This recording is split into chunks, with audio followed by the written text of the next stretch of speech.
elements of prayer. He tells us to be careful for nothing, but in everything by prayer and supplication with thanksgiving, let your requests be made known unto God. Amen. Amen. It's an old cliche saying that if you're going to worry, don't pray. If you're going to pray, don't worry. Paul understood the power of prayer.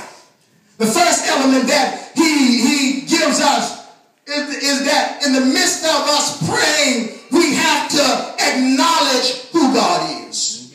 He speaks of adoration, and he speaks of worship, and he speaks of devotion. And how often do we find ourselves just bombarding God with a list of problems?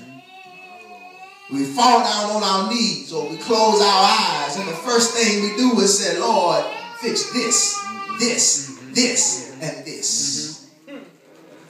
We just roll out the list to him.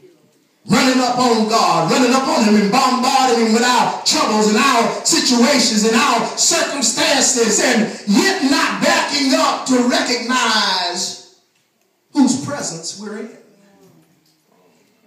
In the Old Testament, they just didn't run up in the house of God. No, sir. They just didn't run up in the presence of God. But there was a protocol, there was an order in order that they get into the presence of God so that God would hear their prayers, and they begin to worship God. They begin to glorify God. They begin to exalt him for who he is, not for what he's done, but for just